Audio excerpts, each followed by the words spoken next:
All right. Well, welcome back to Ad Speed. We're back working on the Dodge Dakota, and my name's Austin. So let's get into it. Okay.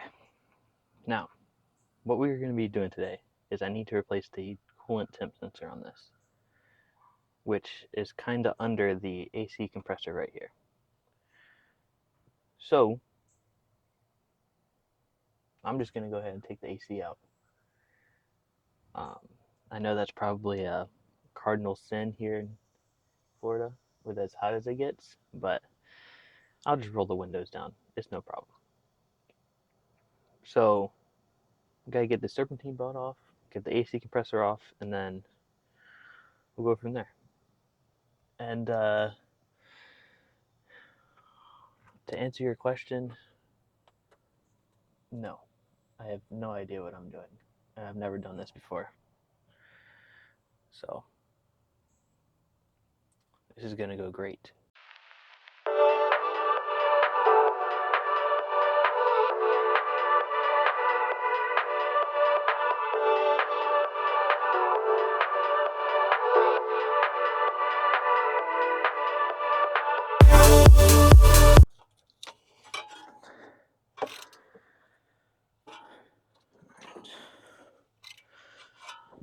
So, for your serpentine belt, you're gonna have an idler pulley that puts tension on the serpentine belt.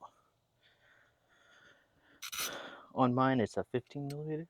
So you just grab that. You're gonna turn it to the tightening position,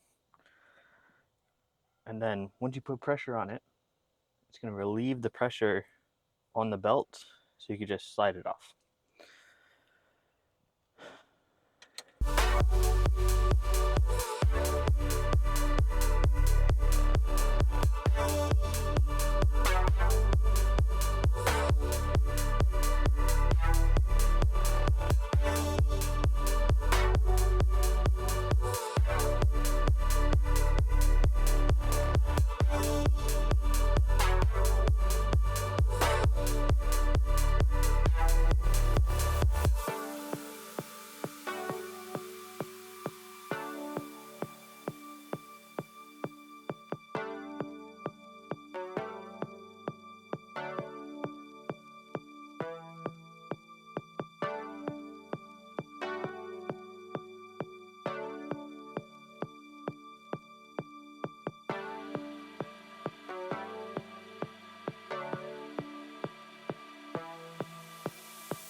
Now this bolt that I just took out is a bracket for the air compressor lines that was sitting on top of the alternator. Ugh. It was sitting on top of the alternator. So I take that off so I can get this out of the way. But it also has a ground and a bracket on top of it. So I'm gonna go ahead. The ground doesn't look bad or corroded. So I'm just gonna put the bolt back in.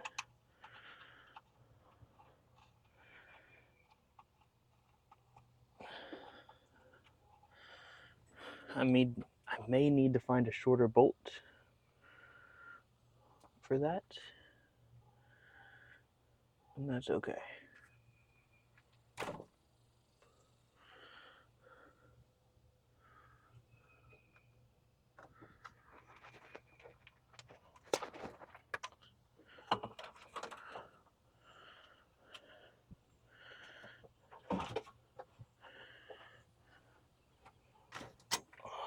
set that right there for now. All right.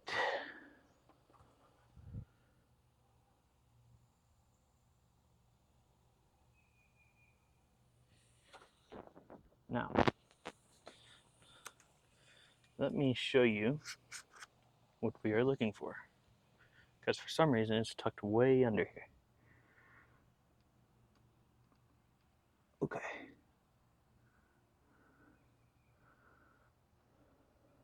So, this back here, that's what we need. That's the temp sensor, the coolant temp sensor.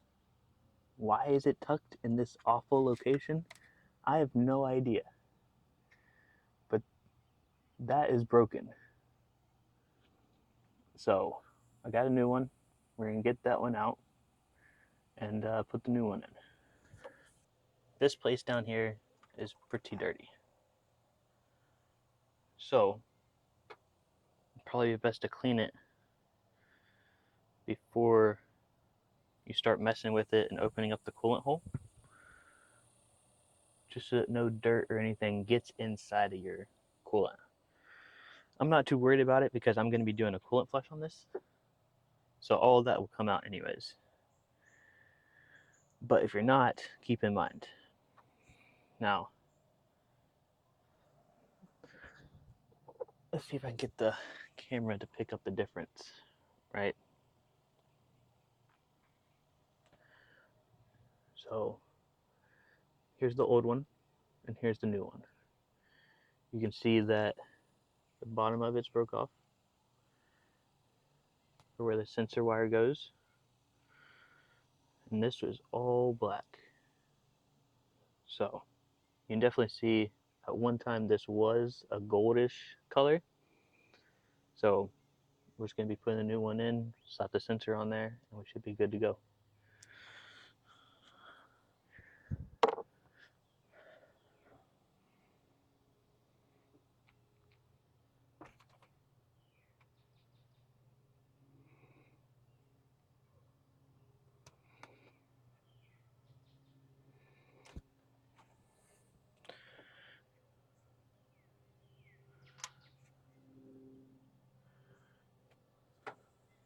Well, I may have already broken that sensor. Great. I don't know if I broke it when I put the socket on there or if it was like that, but I don't think it's supposed to do that.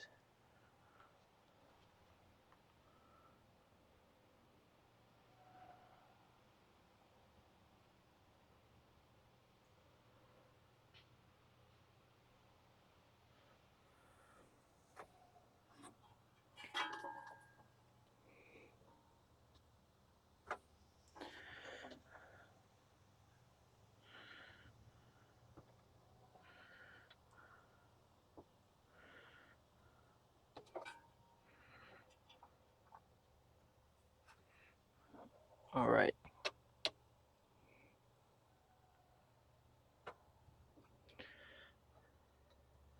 Another thing to think about now that we are running no AC compressor, no AC at all, is that our belt is going to have to be shorter. So the trick with this is that if you go into an auto parts store, they're probably not going to, carry a belt if you tell them that, I need a 5.2 liter, 318 cubic inch serpentine belt. They're going to give you a belt that includes this AC compressor. So what you can do is take some yarn or string and route it on the pulleys that you want to run your belt on. And then once you have that, you can connect it, and then that'll tell you what size belt you can use. You just take that string to the auto parts store, and then they can match it up, and then that'll be the belt that you can use. So I'm gonna have to do that. All right. Well, coming over here to the inside, I've pretty much destroyed this steering column part. So let's talk about it, right? When I bought the truck, I was definitely not smart about it. It was in a town that was an hour away, and the ignition was broken. The fuel pump was pretty much out, so I couldn't really drive it. I think I drove it maybe 5 miles from where I got it, and then had to park it and then get a tow truck to come get me, to take me the rest of the way home. So in between me driving that 5 miles, I ended up going to Walmart and Home Depot and basically hot wiring this ignition to try and get it to start and go.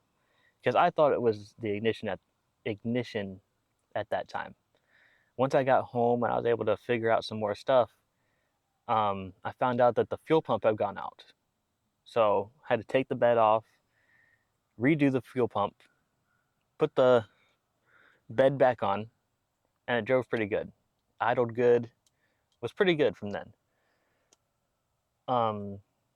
After that, started having issues with the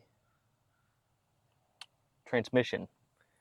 I went and spent, I think it was like $600 to get insurance on it, get the tag on it, before I had even driven the truck.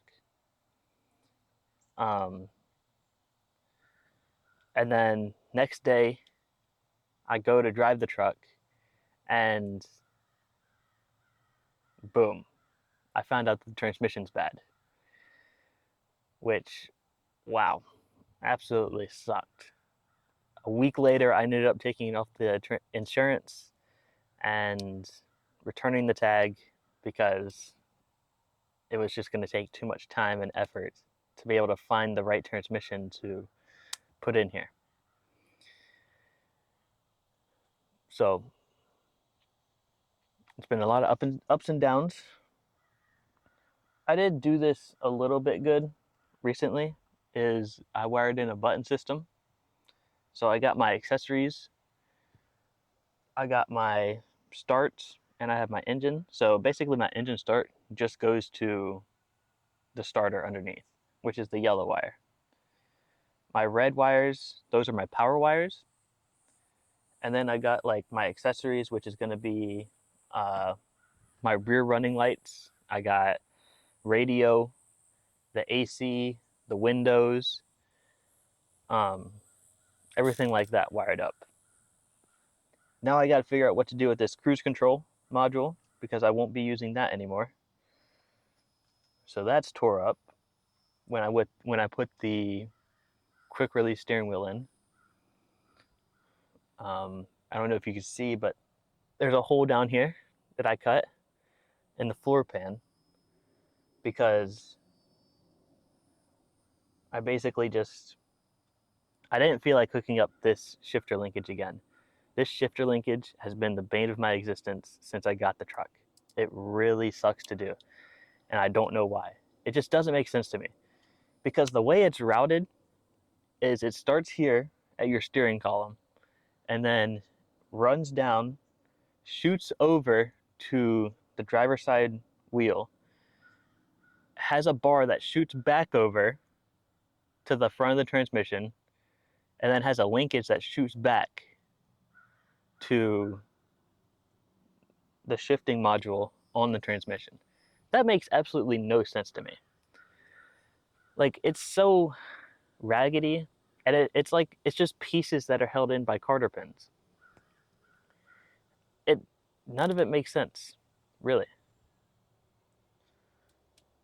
So I'm just going to go away from the one that's on the steering column and hook a steel rod basically straight to the shifting module on the transmission and basically just shift. I mean, it's an automatic transmission right now anyways, and I want to switch it over to a manual.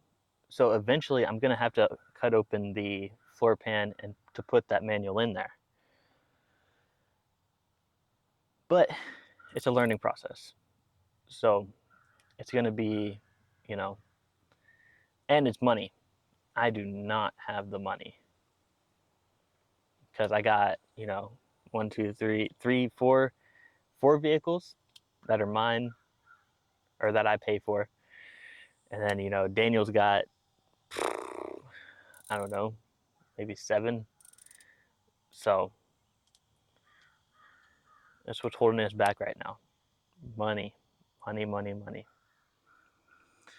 But, you know, it's nice. But we'll get to it.